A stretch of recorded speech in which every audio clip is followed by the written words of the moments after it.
Let's do this. Cool. Okay. You and me together? Or Yeah, I think I together? enjoy that. Okay, yeah. All right. So we'll do 5 seconds of silence. Welcome back, OSLP family. Welcome. You are listening to Our Sleeve Life podcast, and this is Kelly. This is Mel. And today, we have a good one. We do have a good one. We have one that's people been wanting for a while. Yes. Yes. We have an actual bariatric therapist on the podcast. Yeah, we do. And not only is she a bariatric therapist, but she is from Australia. Yeah. Which is kind of cool because this is, I think, the furthest away we've This is recorded. the furthest away we've ever made contact. We have made contact. It's like we're contacting aliens or something. I love it. So let's welcome Lisa onto the podcast. Yeah, welcome. Thank you. Hello. Hi. How are you both? We are ready to rock and roll. That's right. We have some interesting questions from our listeners. Yeah. So we are excited to pinpoint those and really get some questions answered. Yeah, I think there's just a lot of questions from the community because they're just like kind of confused just because not everybody has to do any therapy prior. And then like before, mine was just like a checkbox. It was just like phone call, 10 minutes, done. Yes. So, and I never saw anybody after that. Wow. That's kind of scary, actually, for Right? me. I find that a little bit scary. Yeah. We know that like people that go out of the country, that after care of the therapy and stuff like that, that's not there. So we have a couple followers that they've actually said like, I wish that I would have gotten the nutritionist appointment and the therapy appointments like regularly before because it really helps prepare you. I believe.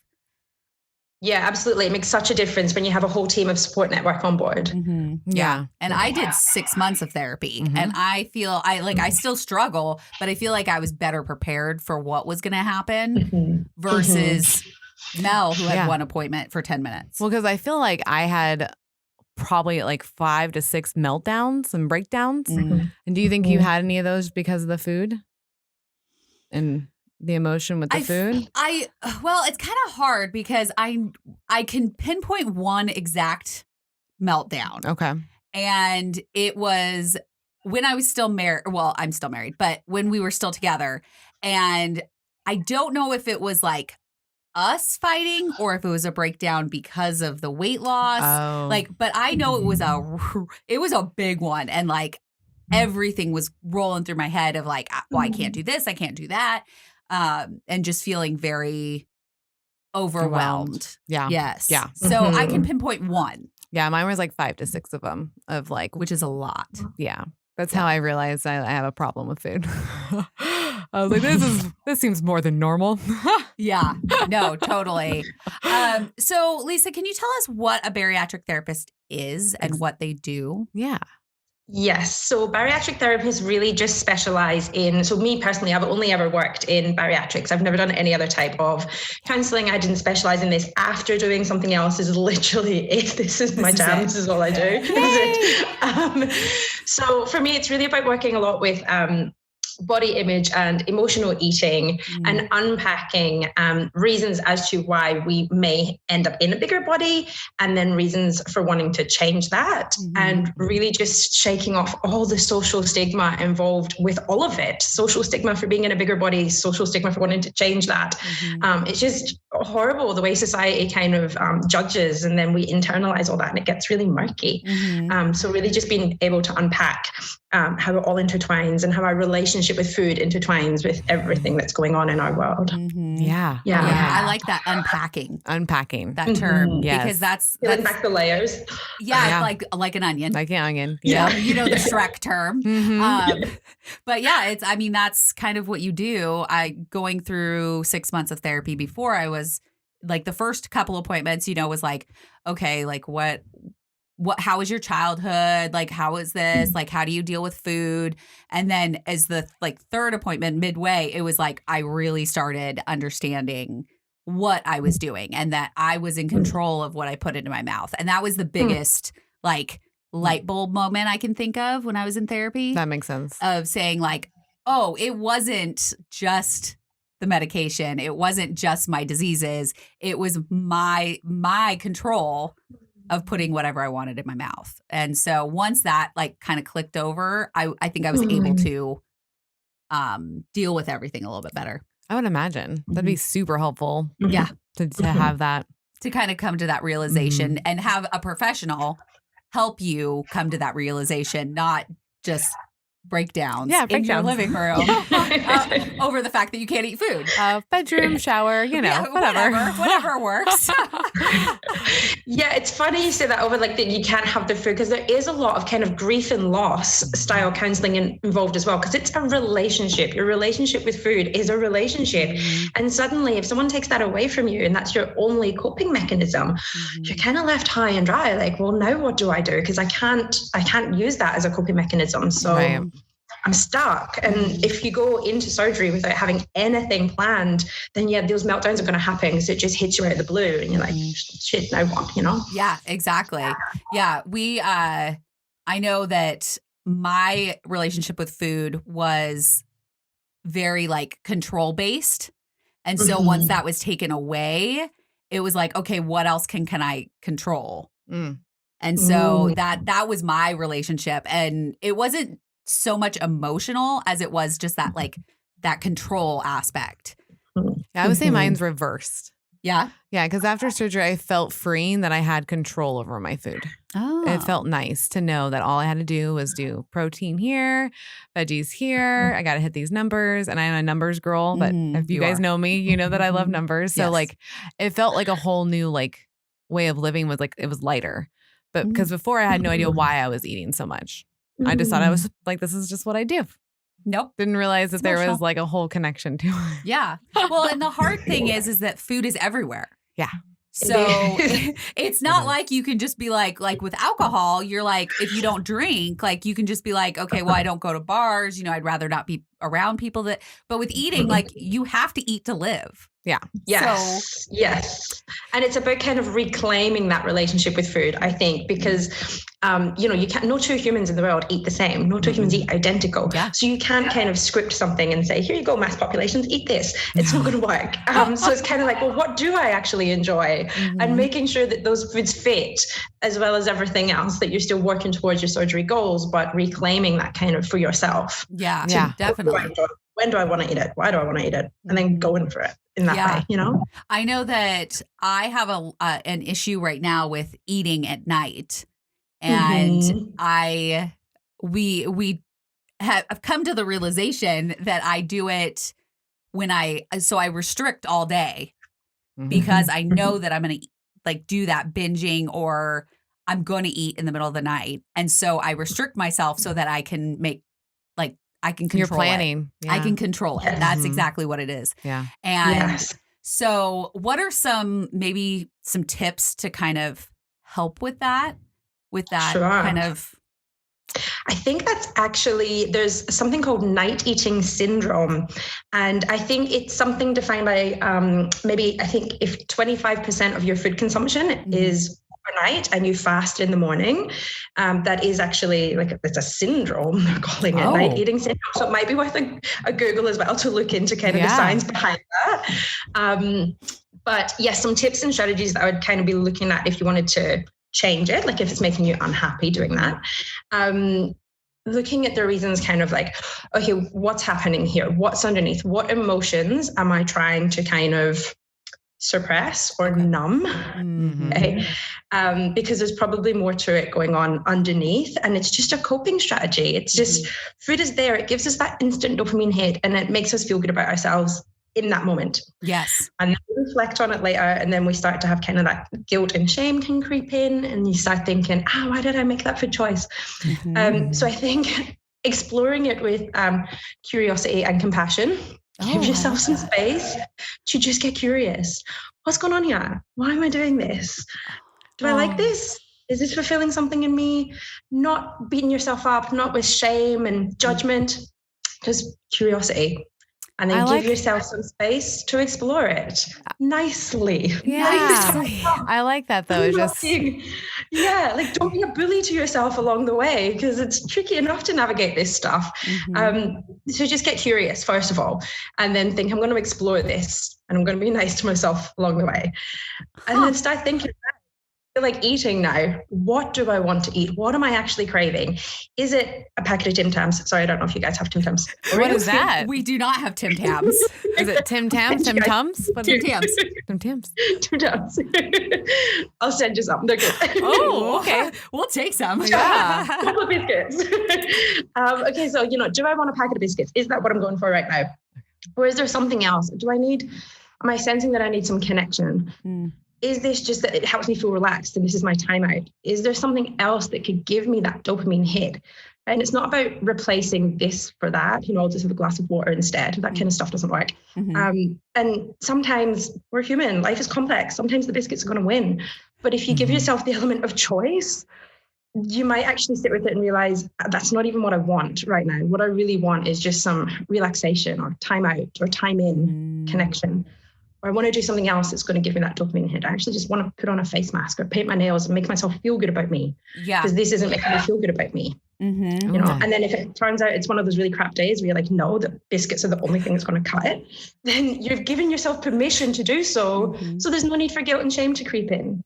I like that. Well, because you're treating yourself so nicely during the process. I like the whole curiosity. Curiosity. Yeah. Because it doesn't hurt to ask yourself. Like, it doesn't hurt at all. Like what could go wrong by you asking yourself why? Well, and something that really is the connection that you're talking about. Like, are you seeking a connection? I am living by myself for the first time in my adult life. And I'm kind of almost coming to the realization that that's what I'm craving at night. Oh, I see. Yeah, you're when I'm going and eating, I'm craving a connection, and the connection that I have built with food is kind of bridges that gap. Yeah, 100% does. Oh, no, shit. Look at that, man. So then you're thinking, okay, what else can give me that sense of connection? What can I do? Maybe I can reach out to a friend. Maybe I can read a book. Maybe I can get on and listen to some stuff, music, whatever. And explore that nicely.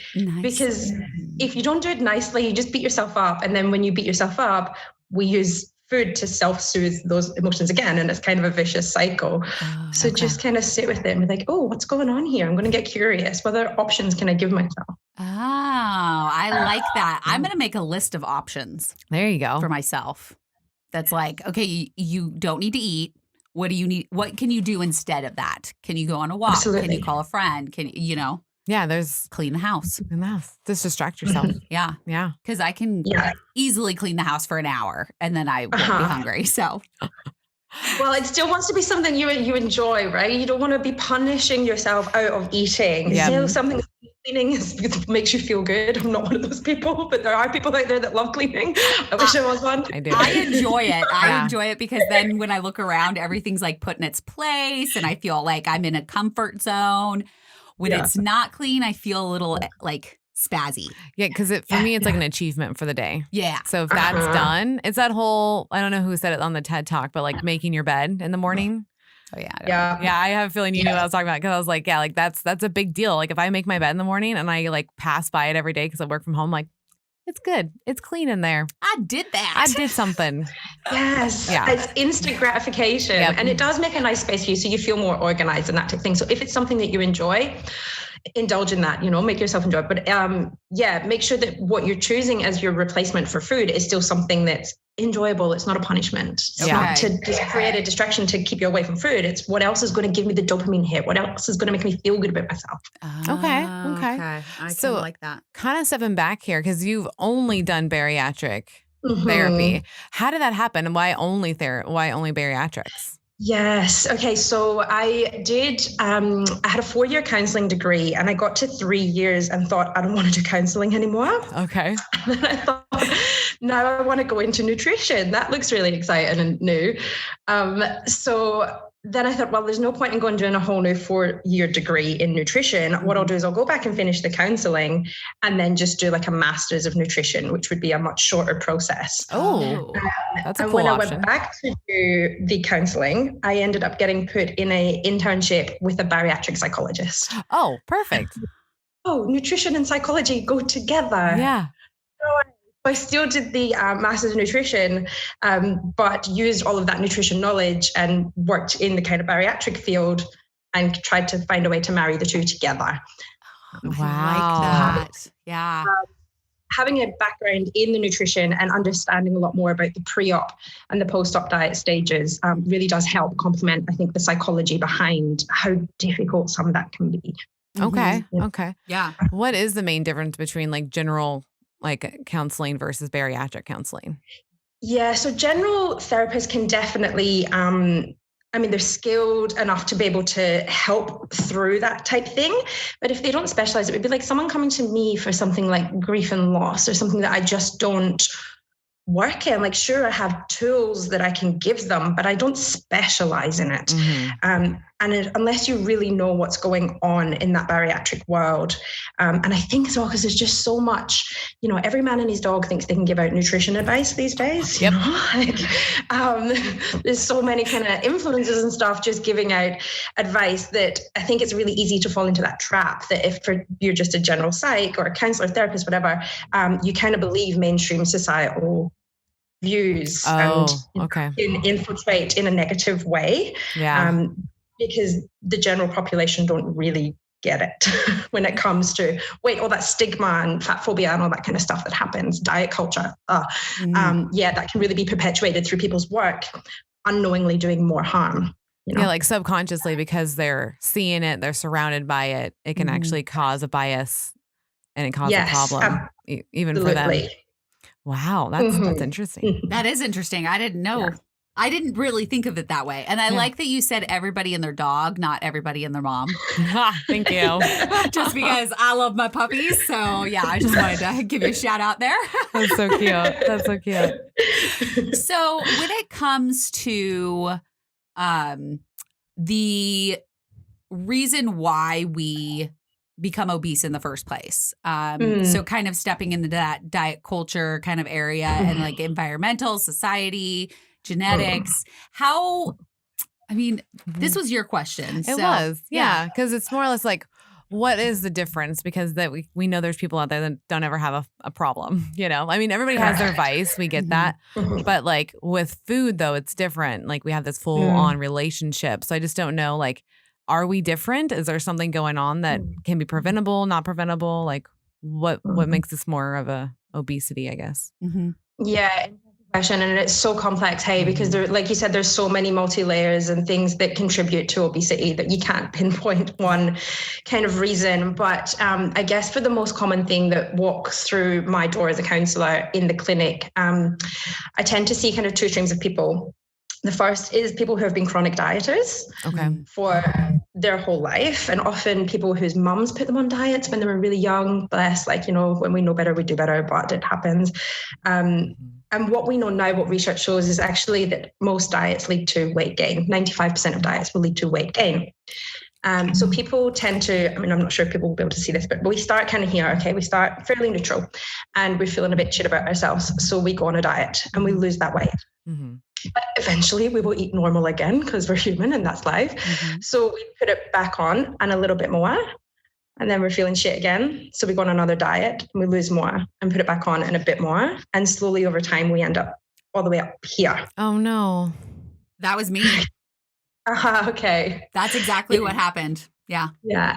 And along the way, not only is your body being wreaked havoc on by doing all of this, your mental health is getting shot to shit too, because every single diet comes with their own set of rules. And when you break a rule, that guilt and shame comes in. And then that leads to self-soothing through more food. So it's just a really vicious, yucky cycle. And it's hideous that it happened. And diets were like a huge thing in the 80s and the 90s. And it's just done so much damage.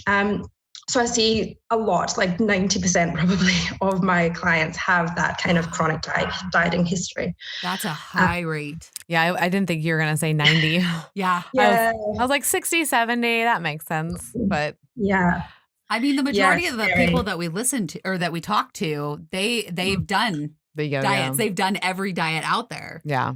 And I mean, I did every single diet out there. I've done Weight Watchers twice. I did keto. I did just working out. I did cutting, like cutting out all sugar, soda.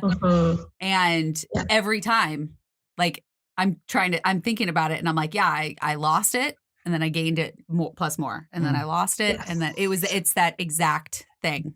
Yeah. Yeah. And restriction leads to binge, right? It's a one-way street. So as soon as you restrict something from yourself, it's all you're going to think about. And when you finally eat it, you'll have 10 times more than you ever wanted to in the first place, because restriction will lead to binge.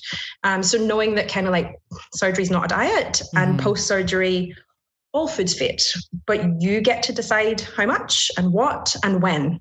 Not some page of a glossy magazine or something like that. Yeah, you get to choose. And that's probably why I liked it so much. Yeah, I got to choose.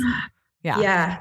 So I like to think of more in a, post-surgery life is kind of like a food script. Okay, so if you think of like a wheel, a circle, and everything you want to eat in a year is in there. Like cake is going to be in there because there's going to be birthdays. Christmas is going to be in there, whatever your cultural preference is, right? There's going to be all the foods. And then you kind of have a compass on the outside. And if you can picture a way a compass moves when you move it. So you're kind of like, yes, I'm living in line with all the foods that are in there. All my veggies are in there, all my proteins in there. But yes, there's a bit of cake too, because I'm human and it's life and there's going to be cake. And you can kind of think, yes, I'm living in line with this. Or maybe you're starting to go, I'm eating cake every day, 5 times a day. Right. My compass is telling me something's a little off here. I need to get curious and compassionately explore this. And you think, what's going on? So it's not like Dietland where you have hard and fast rules. Okay. I'm supposed to eat grams of this and because that's where that, oh no, I broke a rule and I'm going to feel guilty and shameful about it. It's more, oh, these foods do fit. And yes, I'm living in line with that. Or, no, I'm starting to not live in line with that. What's going on? Okay. I like that. I really like you. Compass. I like your analogies and like the way that you do things because it's very visual. It helps like literally like you're like I look like I'm driving a Super Mario Kart or something. Yes. You kind of do, but that's okay. It's because I'm very animated, so watching someone else be very animated, it's very nice. Yeah. I will agree with that because I'm very animated also. Yeah. I use my hands a lot. Facial expressions. Yeah, exactly. No, and I think the compass analogy really works with like the way your brain should work about food, that it's not shameful. It's not like you can have these things, but you're just saying like, okay, well, I had cake this weekend, so let's like readjust and we'll just kind of, go back. It's just like, it's less structured. And I think a lot of people need that, like you said, because diets are very structured. Oh, so structured. And then you fall out of it. And then you go buck wild. And you have all of the things every single day. And that's why the gaining happens. That's yes, correct. Yes. So the diet history is that's probably the most common reason that people come through. And also the second one is if there's been any form of trauma in the past and food is the only coping mechanism that has been used to kind of process that. Oh, so that one's me. Okay. So sometimes that's the case. And then we just start thinking, okay, well, what other coping mechanisms can we start to build up for you so that when you're feeling down, but also, emotional eating, it gets such a bad name for itself. It does. It does. Okay, so when we're babies, we come out crying and the first thing we're given is food, okay? It is innate. We're given food the minute we enter this world. And then in childhood, it's often reinforced, like, oh yeah, you passed your sports thing. Let's get McDonald's on the drive-thru on the way home. Go to the doctor, get a needle, we'll give you a lollipop. Pass your test, let's get a chocolate bar, whatever. So it's kind of reinforced then in childhood. And then as adults, it's the one learning skill that we have that works every single time. So it's kind of understandable why we would use food. And everybody does. It just depends to what extent that we do. So again, when you find yourself emotionally eating, just be, oh, cool, what's going on? explore it. Yeah. I like that. Yeah, I can literally visualize my life as that, like you as a child, and I can like see me doing it with even my nieces. Like, if you're really good, we'll go to McDonald's. Yeah. Yeah. Like, yes, I try. Like, I work in this field and I try so hard, but sometimes, my son is playing up and I'm like, oh no. And I find myself doing all the things I say I'll never do because, again, I'm human and it's life, right? Yeah. We have to be realistic. We try our best all the time, but sometimes, an old chocolate bar for good behavior, it's, you can't help it. Yeah. Yep. But yes, it is about kind of reminding ourselves and keeping that in the forefront of our mind that that's why this is happening and it's okay. So now I'm just going to maybe make a different call for myself and it's fine. Yeah. Well, I think that's what I do like about this is like you're, like you said, building a script. You're building your own script for yourself, it sounds like.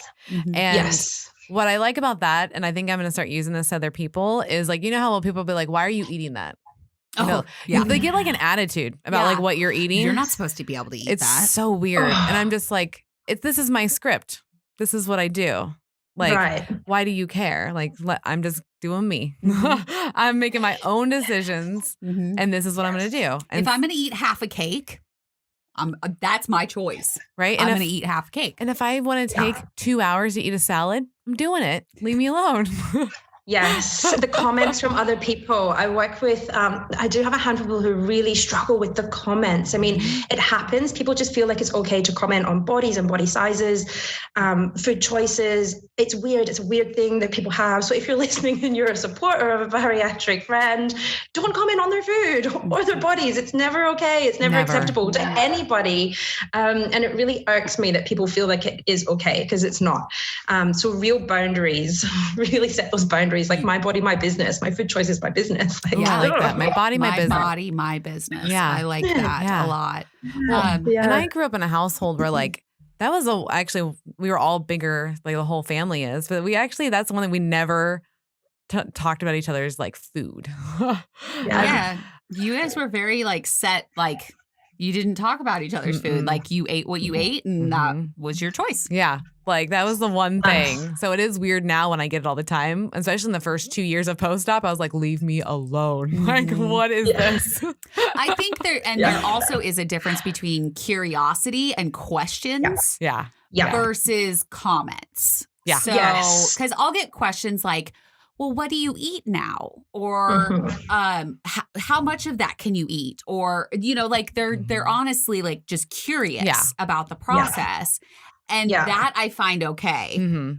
Like questions are fine if you're curious, but comments on it like, should you be eating that? Oh, no. Yeah. That's horrible. Or that look they give you. It's the judgy eyes and you're like, whoa, there, turbo. Like, yeah. Because the first 2 years for the first like year and a half, I didn't have any sugar. I didn't really have any carbs. I was very very structured in the way that I dealt with things. And after I started kind of, incorporating some of those things back in, I would get the looks from people. Like if I had a cupcake, they'd be like, and I'm like, I can have a cupcake at my niece's birthday.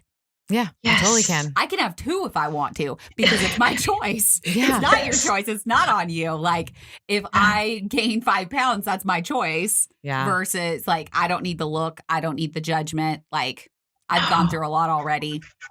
These judgy. Yeah, no, that judgment, this stigma, literally like, it makes me want to literally shake it off. Like I can't stand it. It's horrible. There's just no place for it. Yeah, people's bodies, their business. Their food choices, their business. It's exactly. Is there any other common themes that you see when us bariatric patients come in? I guess that's the 2 main walks, the chronic dieting, and then if there's some sort of trauma that's led to using food as a coping mechanism. Got it. There is usually then you can find some kind of similarities in stories like with all the, like we're talking about here with people making comments or,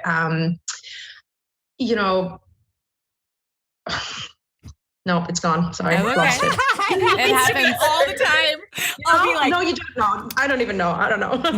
Mid-sentence, and it will just like disappear. And I'm like, okay, cool. That's gone. Apparently we didn't need to know that one. Yeah. And it'll come back later on. It does. It'll come back. 4 a.m. I'll wake up and be like, bing, that's what I was going to say. It's useful now. Right? That is so funny. Yeah. What are some signs of needing therapy?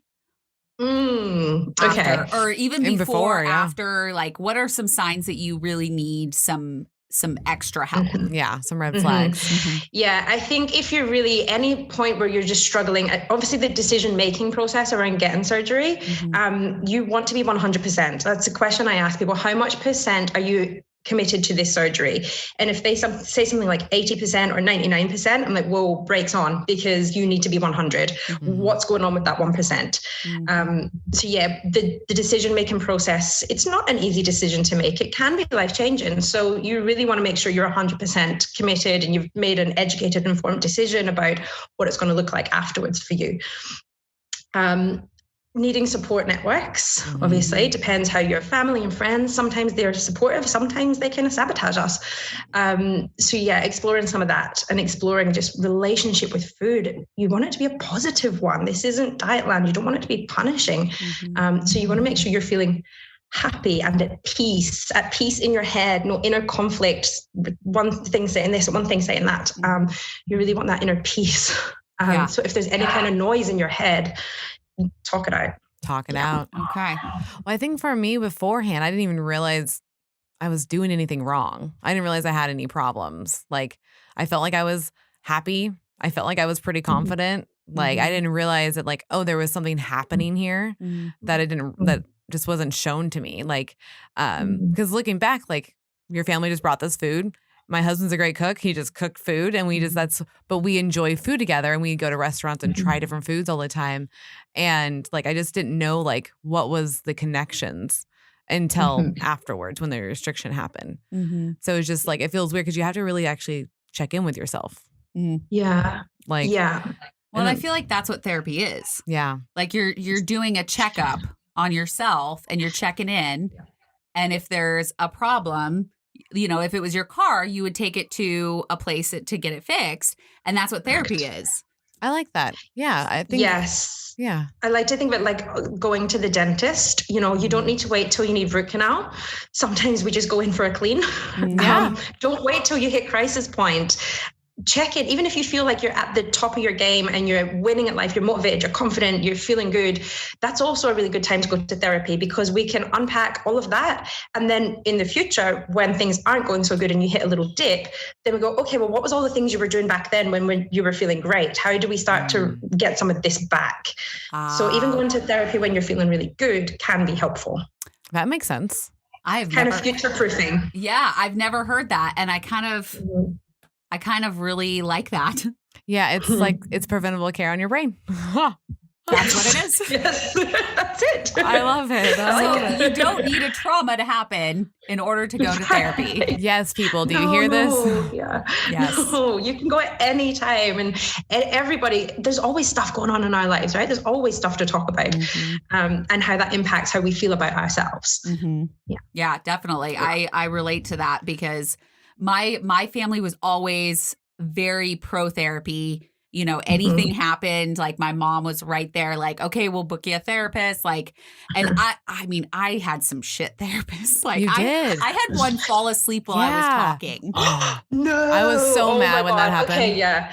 That's another thing. You have to therapist shop because there is so many different styles of therapy and so many different styles of therapists, right? So, the relationship that you have with your therapist is where about 90% of the work is done. Okay. So for me, like I like CBT and I'll give you worksheets and tools and stuff, but it's not really where the work is being done. The work is being done in the relationship. So if you don't have a connection with the therapist, move on. Shop around. Definitely therapist shop. Find one that you feel is a connection with you, and it really doesn't matter what their mode of therapy is, because the relationship is where the work will get done, if that makes sense. Okay. Okay. Yeah, that makes sense. That Complete makes sense. Yeah. I know that I had an eating disorder when I was mid-teens, which also contributed to the diet, everything. Yes. And so that was initially why I started therapy, was to deal with that. And now looking back, I realized I never dealt with it because I never had the therapist that would help me through it. I just kind of realized what I was doing wasn't healthy on my part. And then it went into immediate diet culture after that. Yes. Okay. Yeah. I was just going to say that actually, because we haven't touched on eating disorders or disordered eating. And that is another very common theme, but I kind of tie it in with the chronic dieting because often people in bigger bodies with eating disorders, it's not seen. Like people think if you are in a bigger body, it's not possible that you have anorexia just because you're big. Nobody asked, well, when was the last time you ate? Was it 3 weeks ago? So a lot of that is perpetuated in diet culture and all the stigma involved in that. So yeah, a lot of unpacking eating disorders and disordered eating pre and post surgery, because a lot of people will also go through with surgery and still never have addressed any of that. And, I still see people now who may be bulimic or starving themselves post surgery because they didn't unpack it beforehand. So definitely, like, if you resonate with that, 100% reach out and get the help, because it's too pigeonholed that the help isn't there for eating disorder support if you're a bariatric patient, which is a shame because it's not true. Well, and I've heard from, I don't remember where I heard it, but somebody had said that it's common for people for bariatric patients post-op to develop anorexia. Because of scary. Like that restriction just the restriction in the beginning. Yes. And then you're like, I know for me, I was so scared to gain weight. I was like, the anxiety just like ramped up whenever I thought about like gaining anything. Obviously that's changed now, but I've heard from several people. Yeah. And also it's good if surgeons kind of lay it out on the table from the get-go that eventually, you may start somewhere here and the aim isn't to get to zero. You don't want to be walking around emaciated. So it's somewhere on your journey, you have to stop. There has to be a plateau. And there usually is a little bit of gain. It might only be a couple kilos, but there usually is a little bit of gain before you hit your kind of lifelong plateau. And being open and upfront about that and knowing how to deal with it when it comes so that you don't catastrophize and think, oh my God, I'm going all the way back to the start again. And that's not the case. It can be really scary when it happens if you have no foreknowledge that to expect that there will be plateaus, there will be little gains. And that doesn't mean you're failing or anything's going wrong. It's just part of the process. Yeah, I didn't realize that would happen. And so I got down to my lowest, which was like 141, it was too thin. I realize that now. And then I hit because it was my goal weight, and I asked my nutritionist, I was like, so what do I do now? Like, I've hit my goal weight. So what do I do? And she's like, well, just be prepared. Like, as you've hit your goal. So now you're going to start, like, you may gain a little bit. You might gain 10 or 15 pounds, which is exactly what I've gained. But I didn't realize it at the beginning. Right. So I hit my lowest, and then I'm like gaining a little bit, and I'm like, what's going on? It's because I ate potatoes. I knew it. Potatoes were evil. She literally would. I wouldn't even eat a potato. She would call or Marco me, and that's what she would say. She's like, I don't know. I had like 2 fries, and I'm like, what are you doing right now? Yeah. Like, that 2 fries can't make you gain a pound. Like, a pound is 3,500 calories. That diet brain is really hard to get over when you're so used to like putting something, like put a negativity on your food. Because that's what you do in diet. You're saying, oh, this is really bad for you, so don't eat this. Yeah. And then you internalize that. If you have like a good food and a bad food, if you eat an apple, you haven't saved a life. And if you eat a burger, you haven't murdered someone. Food has no morals. Because if you think I'm eating bad food, you internalize like I'm a bad person doing a bad thing. And that's icky and yuck. And then we self-soothe again with the food. It's just all these vicious cycles that come out of that diet culture. Really yucky stuff. I really like that it doesn't save a life to eat an apple, and it doesn't kill somebody if you eat a burger. I love that. So just, you guys, remember that. Just remember that. I'm going to think about that next time and be like, when I'm beating myself up, I did not kill anybody. It's fine. I can hear it now. That's going to be great. Kellie says it's fine. Kellie says it's fine. So because you talked a little about it, that you give homework. What kind of tools do you give your patients? Yes. So depending on what stage of therapy, there's one that I like to do that's like a narrative therapy letter writing task. And this is really good as a pre-surgery or just in that beginning stage. And you kind of fast forward 12 months time and you write a letter to yourself today. Oh. Right. And you're like, hey, how are you? This is what your life looks like today. This is what's happening. This is what you do on a daily basis. This is what, you might be in a new job, a new house, who knows, right? This is where you are in a year's time. And then you come back to today and you read that letter and you're like, oh, thanks, future me. I really needed to hear that today because I have no idea where I'm going or what I'm doing. And it kind of becomes a bit of your plan then, because you think, okay, well, this is where I want to be now. So these are the steps I'm going to take to get there. Oh, and it kind of reinforces those goals that you had in the beginning that you may have forgotten across, as you went along. Yeah. Yes. Yeah. Oh, man. I wish I had done that. I wish I would have known about that. That's freaking cool. Like, we should just do that now. Yeah, we should. See. Yeah. I have some downloads on my website, and I actually tried to do one this morning. Counseling is my jam, but technology is not. So I try and create these things, and I'm like, I don't know how to do this. Oh my gosh. With a pie chart, which is a pie of responsibility. Okay, so you kind of think to yourself, this is a good one, again, pre-surgery, for if you're trying to create a plan, a foolproof plan. You think, who is responsible for the weight coming off? Okay. And people will either say, I'm 100% responsible, or the surgeon is 100% responsible. Oh, wow. And the truth is, it's more of a kind of 50-50. And then we start thinking, well, who else is going to be responsible? If you have no dietitian, how do you know what to eat when? So they need a piece of the pie. Okay. Is your mental health support person part of your pie? And you kind of end up with more of a 50-50, who's responsible here for helping me, and what stage am I going to reach out to these people? How do I know when to check in with the nurse or the surgeon or whatever? And then with your 50% that you're going to take responsibility for, what things are you going to do to make sure that you're staying accountable to your goals? Are you going to go for a walk? Are you going to make sure you take your vitamins? Whatever it is. Everyone's is different. I like that. I like that you just called them vitamins. Vitamins. Vitamins, what do you say? Vitamins. Vitamins. Yeah. Vitamins. I'm going to start saying it like that. Hell yeah. It sounds really fast now when I say it. Vitamins. Vitamins. No, that makes a lot of sense to do it that way. You're taking ownership, but then you're also kind of future planning for if something kind of comes up, Absolutely. which direction to go in to kind of reach out and get help. Yes, absolutely. And also, if people who want to give 100% of the credit to the surgeon, it means that then come 18 months time, when the kind of weight loss, the rapid stuff really slows down, you have no accountability and no sense of control over your own weight loss. You just think it just happened to me. I didn't do anything. And then you're not taking the credit. You're giving all the credit and all the power to someone else over your body. So you want to feel like, no, I made this happen. I went for my walks. I did this. I did that. And that's what made this happen. I didn't just give the power of my body away to someone else. I think that goes along with the stigma of weight loss surgery, because everybody thinks like it just happens to you, that you took the easy way out, that you cheated. No. And it's like you have to take. I think because people, some patients think that, obviously, because you wouldn't say it unless they do.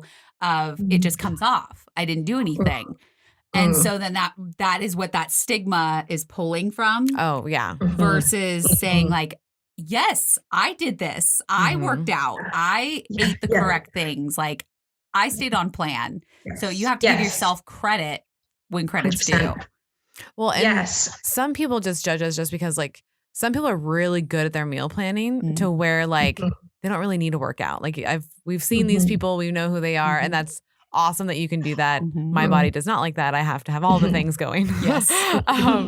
But like when they see that, they're like, oh, they all are like that. And it's like, no, like still have to work out over here. Like still have to plan all these things. Like it's not just a surgery and then I just eat better. Like that's not how this works.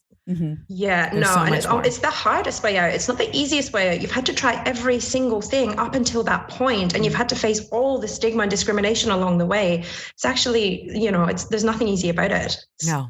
I wish that people would realize that. And that's, that's self-reflection.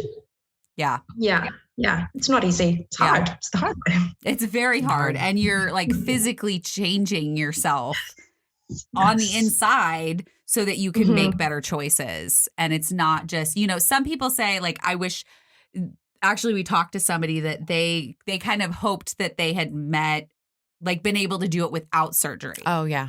And like they had surgery and now looking back, they're kind of wishing that they hadn't. But that's not very common. No, it's not.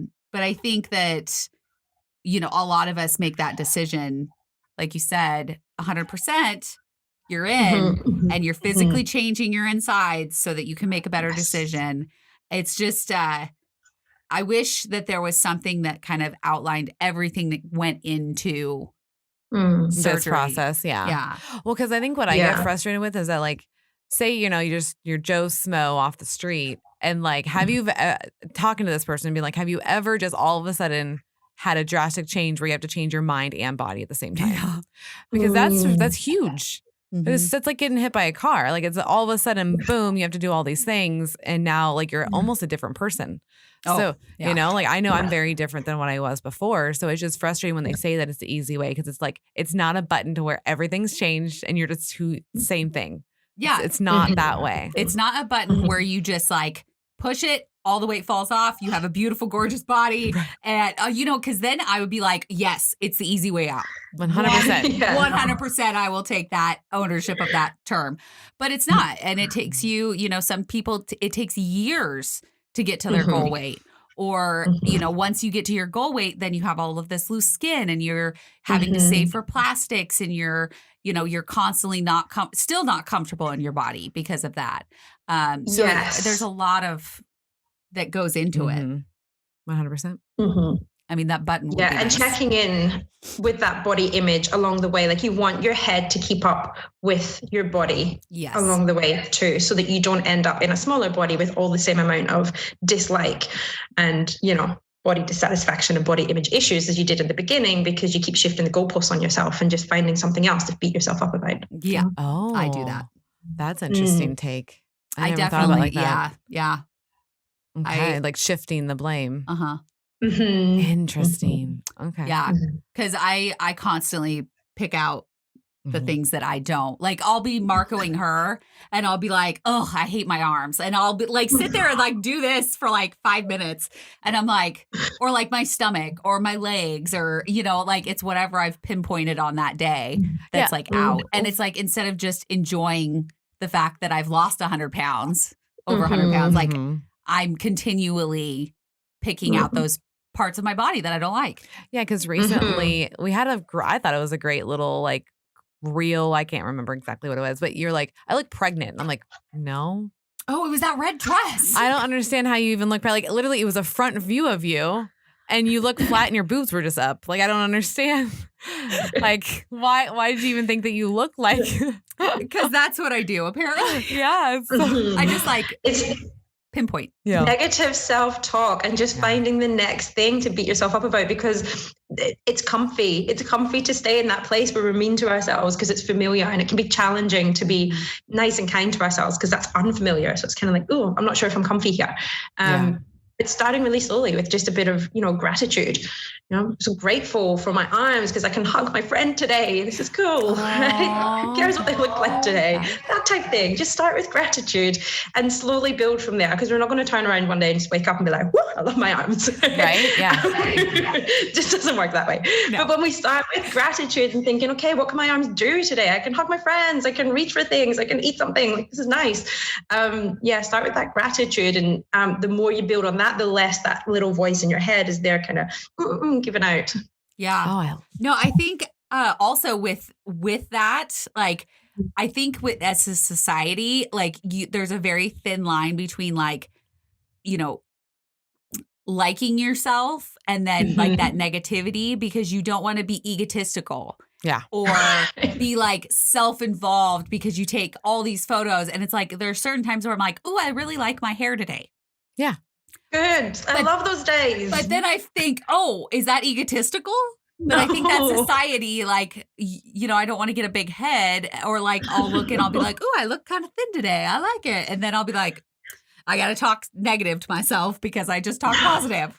No, I get it because that's why I don't take photos for the longest time. Well, because I was like, why does anybody care? Does. I feel like I'm like, this is just like too vain to be like, look at me, what I'm doing all the time. Like, that's a good why term. are we just doing selfies all day long? It's like I didn't think that I thought it was a bad thing, but really it's not. It's not at all. It is perfectly okay to be proud of your body and happy with yourself, especially when you've gone through the transformation, the renovation that you've done on the outside. I mean, you've committed time and energy and money to do this kind of renovation to your body. Be proud of it. Like, show it off. Because if you did a renovation in your home and you were showing off pictures, nobody would say anything. It's true. No, they'd be like, oh my God, look at those cabinets. Like, oh my goodness, that look at the flooring. Like, but if you say, oh, I've lost 100 pounds, they're like, oh, she's vain. Yeah. She takes selfies all the time. Yeah. Look at those side by side. There's too many. I hate it. I know. Oh, I'm gonna start using that and be like, it's a renovation. You wouldn't say it if it was to my house, so don't say it. And it's my body. If I want to take pictures all the time, that's what I can do. My body, my business. My body, my business. Mm-hmm. Feeling the empowerment. I love it. Yeah. Okay, so real quick, I just want to touch on divorce statistics since everybody knows that's where I'm at right now. And I've been really interested in hearing about, is it a higher statistic in the bariatric world? Is it not? Like, what do you see the most when it comes to divorce and bariatrics? Yeah, I mean, the actual stats, the numbers, I don't know, but I do recognize there is a prevalence for divorce post-bariatric surgery. Okay. And there can kind of be two reasons why this might happen. First of all, we might have someone who actually they benefit in some way from us being overweight. Okay. So there was some secondary gains there that they had their own egotistical stuff that was involved around being with a bigger person that made that reflected on them well. Okay. Something like that. Okay. The other one can just be that we have a new sense of confidence, newfound confidence in ourselves, and the partner doesn't like that. Doesn't suit them. Yep. And so, yeah. And then you think, well, this is me. This is who you married. Why don't you like this confidence in me? Why did it suit you that when I was unconfident? What's going on there? So we do see that. And we see it play out in friendships too. Sometimes friends like being the friend of a bigger person. And then suddenly when that person is small, it doesn't suit them to be that person's friend anymore. It's upsetting and it's hard to see, but it does happen. Yep. Yeah. So, and it all comes down to your kind of boundaries around those friendships and relationships, how that unfolds. And again, just being compassionate to yourself along the way. Their shit is their shit. You don't have to carry that. Like, just give it back to them. Yeah. You've got it going on. If it suits you to be with a bigger person, you don't like me being small, or you don't like my confidence, then that's actually your stuff to deal with. I don't need to carry your stuff. Yeah. I always say that, like, that's their problem, not mine. Yeah, like, that's on them. Not my circus, not my monkeys. Yeah, because we and her both have lost friends during this process because they're just not part of our, like, fits that mold anymore. Yeah. Because we've noticed, like, I feel like some of our followers mentioned us about this too, of like, it's like they think we're against them now. Like, there's like a fat friend group, and then you're like, now you're on the other side of it, so you can't be part of the fat friend group anymore. And it's like, yeah, that kind of makes sense. That does, because like a couple of my friends are still big and they don't want to talk to me. So it happens. And you have to look out for the saboteurs, the ones that are kind of like, oh, eat the ice cream, or here, honey, I made you a cup of tea, and they've put like a spoonful of full cream or something in there, really random, that you're like, oh, what's that all about? Why are you spiking my food with high calorie foods? Yeah. It happens. And you're like, what? They're red flags. Yeah, 100%. Yeah, my husband left me, and then it was like, 2 weeks later, one of my really good friends, which starting to realize she wasn't that great of a friend, kind of like announced to me that she thought that I was judging her, and I wasn't. Like, it was a really weird situation. And so I lost my husband and then lost the friend within like a couple weeks of each other. And this was I thought was a very close friend. And so that I can definitely see that in her. With her, like, her email, I obviously won't say what the email said, but like she was pinpointing points about like her own problems Mm-hmm. with her own weight and saying that it was Kellie's problem. Mm-hmm. Yeah. Like I Because was she's making smaller. her feel a certain way. And I was like, nope, she is totally deflecting and that is her problem. And do not feel bad about that because I think that email showed a lot about what her issues are. I was nope. Yes. You need to see a therapist. Yeah.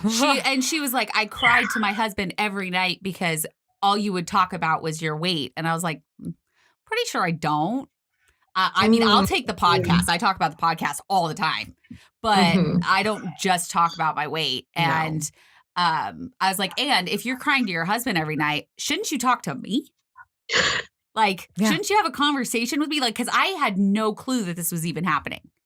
Wow. Yeah. So, scary stuff. Yeah. But it's like, I feel lighter now that she's not in my life. Like, I feel like it was like this force like shoving me down. And now I'm like, I don't have to deal with it. I don't have to worry about what you think if I'm not eating ice cream or cookie dough or whatever else. Well, she also sabotaged you. She took you to Aldi's twice a day, 3 days in a row. Andy's.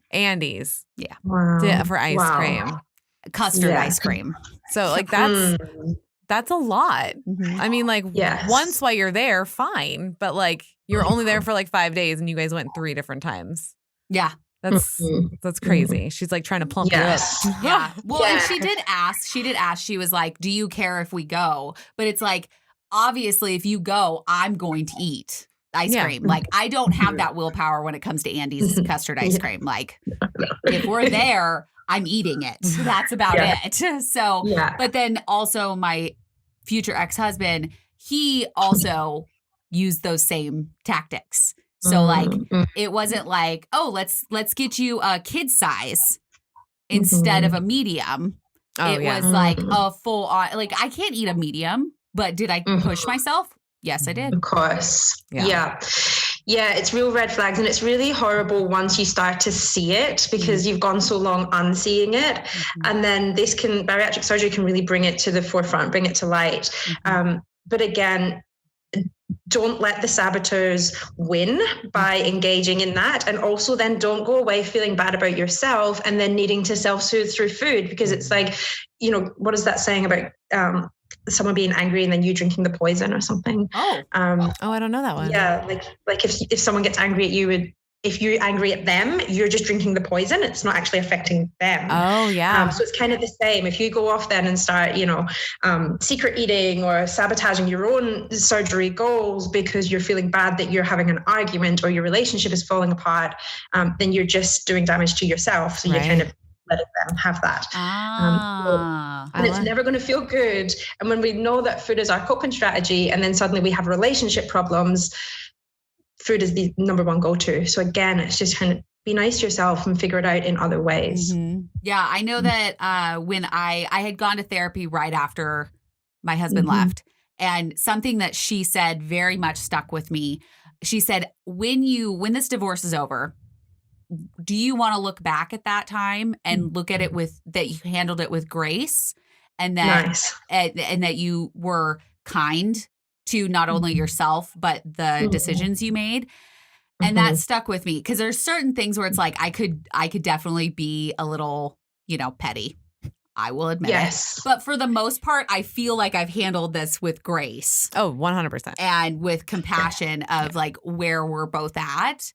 And I think that's also goes along with weight loss surgery. When you look back, do you want to look back and say, I treated myself with niceness and grace, and I gave myself the opportunity to grow and learn versus beating myself up every day because I made the wrong choice.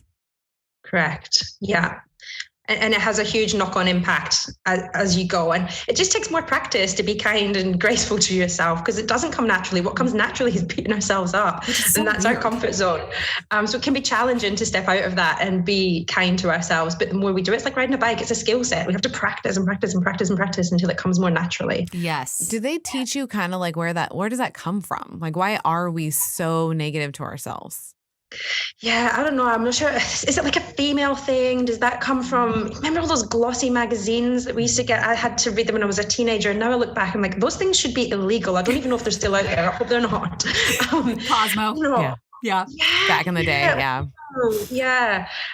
All stuff about how to change your body and things that we had to do to ourselves. It's just, really outrageous stuff.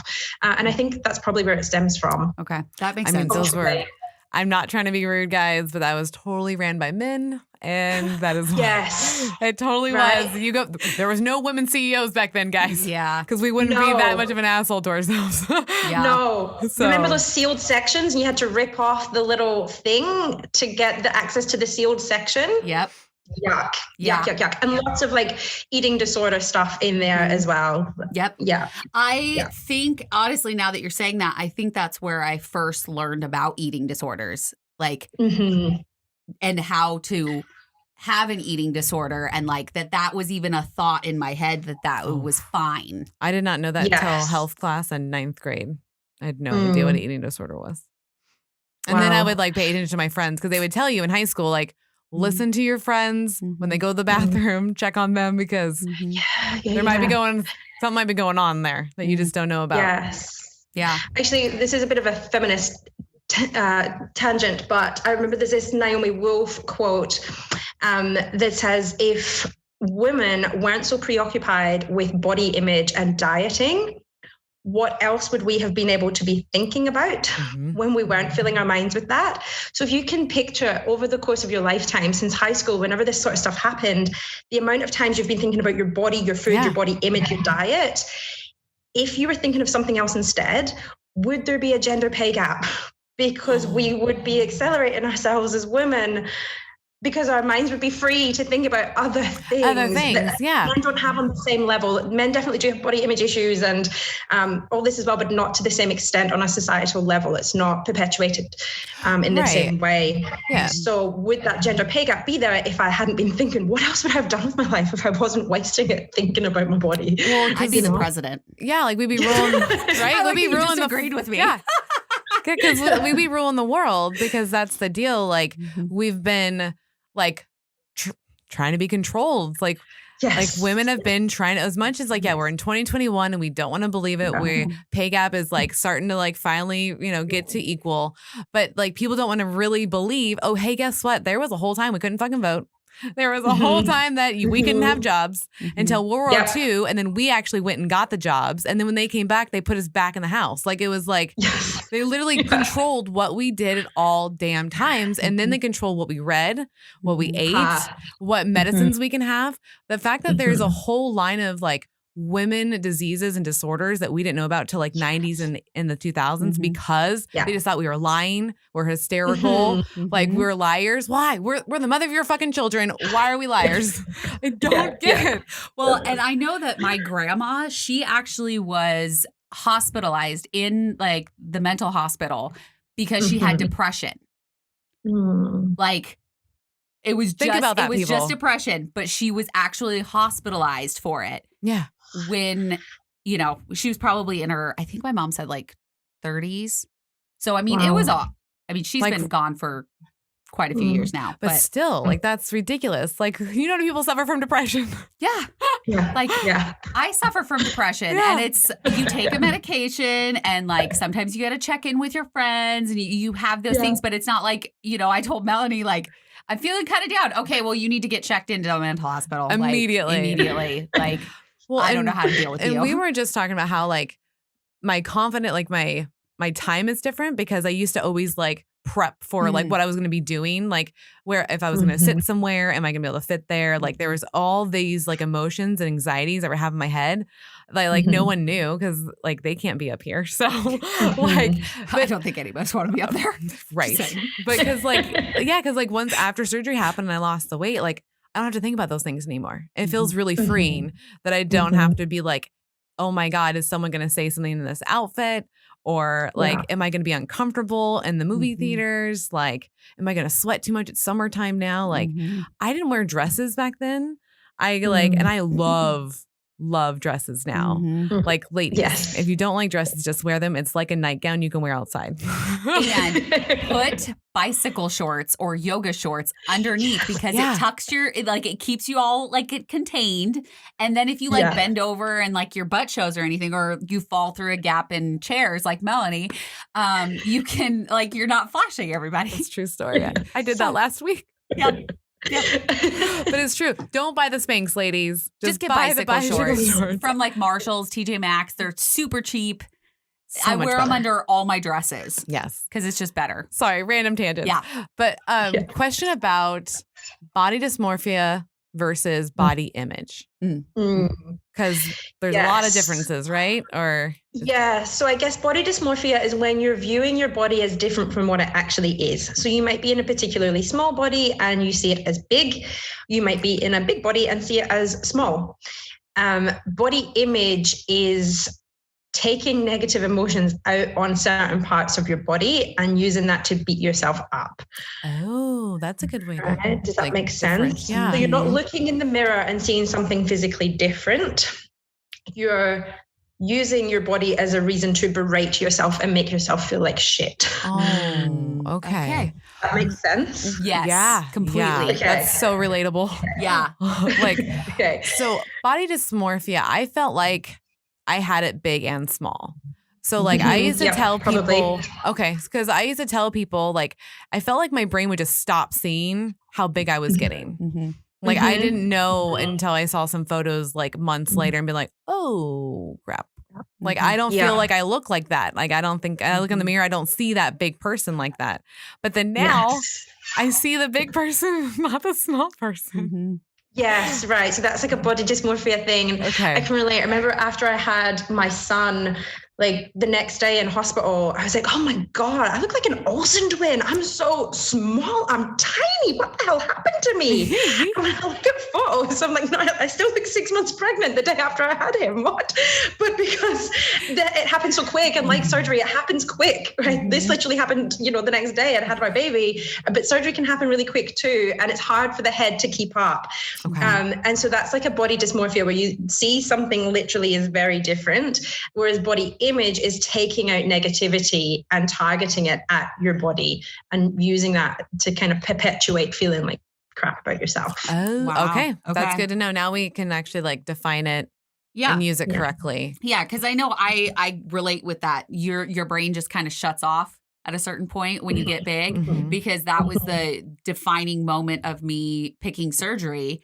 Was I saw photos of myself from my little sister's birthday, and I was just like, oh shit, that's me. Like I had 5 chins. Like I was just like, I remember seeing it and I'm like, I didn't know. Right. I didn't realize I was that big. And now looking back, of course, I'm like, I don't know what I was thinking. Is that our brain trying to like protect ourselves? Like, yeah, I'm actually not sure the science behind how that works, but quite possibly. Yeah. Whereas when you were saying about, I'm picking out my arms today, that's body image. Yeah. Okay. Yep. That's just being mean to yourself for the sake of being mean to yourself and taking your frustrations out on your body. Yeah. Oh, okay. So now I get to yell at you. Now I know what it is. Yeah. I'll be like, stop being mean to yourself. Yeah, because mean. Yeah, I mean myself. Yeah, say a bully and constantly putting you down. Yeah, say 5 nice things right now. Well, and that's the thing is like if I was friends with somebody that was as mean to me as I am to myself, I would not be friends with them. No, so correct. Why am I friends with myself? I don't know. Yes. And then you got to kind of think, where is that inner critic voice coming from and whose voice is it? Because most of the time it's not your voice, it's someone else's voice in there that's being mean to you. You will know who that person is. So ask yourself, if you are being mean to yourself in your head, whose voice actually is that? 90% of the time it's not ours. It's usually like a parent or a loved one or I have to dive more into that. Yeah. Sit with that one, explore that. Yeah. I'm going to, definitely. We should write it down. We should just be like, when we have a negative thought, just be like, hey, is it me? Or is that like a parent or something I've heard or from somebody? Or like, is that an actual, I like that. Okay, cool. And practice talking back in your head. Like, actually, thank you for telling me that, my arms don't look good today. Thanks so much. I actually don't need that today. I'm actually really going to enjoy using my arms to hug my friends, and I'm having a really good day, and I don't need that voice. So shut up. And then the more you practice in your head, eventually it will come out at the person, but hopefully in a way that's formed nicely, and not too aggressive.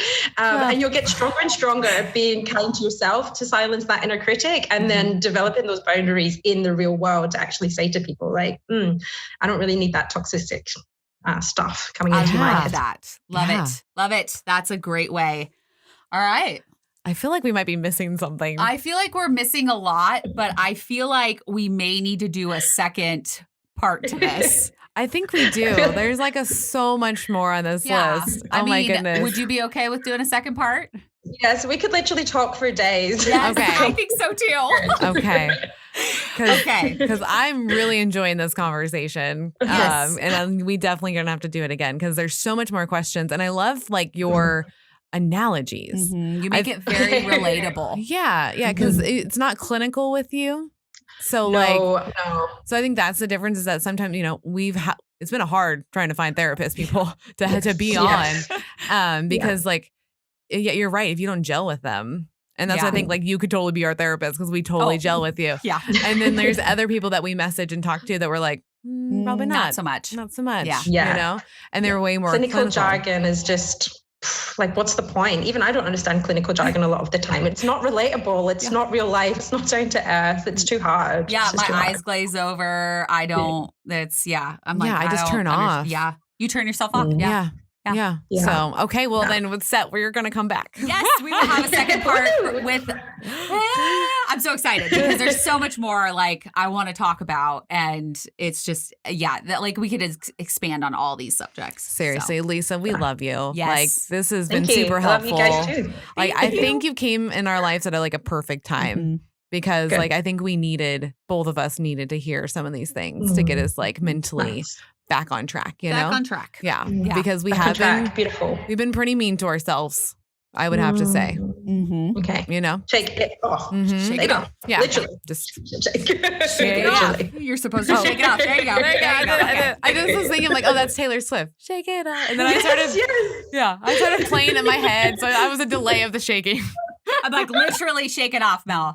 Come on. All right. Well, we are thanking you from the bottom of our hearts for coming on because this was fantastic. And we are going to count down the days until we can talk to you again. Yeah. So stay tuned, guys, because we'll definitely have a part 2 coming with Lisa. Yep. All the way in Australia. Yeah. And if you guys want to watch this, where do you go, Cal? Where do you go? You go to patreon.com/OSLP and you pick your tier and you get all these cool benefits and you get to support your favorite podcasters. That's right. Because we have to pay all the bills to make sure this all goes out, man. Yes. So help us out because that's the tier that's anything 10 or higher. You'll get all of the videos. Yes. All of them. Yes. And we want to tour and we need help being able to tour. Yeah. So if you guys help us out with Patreon, we are getting closer and closer to being able to tour and come see you guys in your home state. That is what our goal is to break the stigma, literally like state by state, episode by episode, like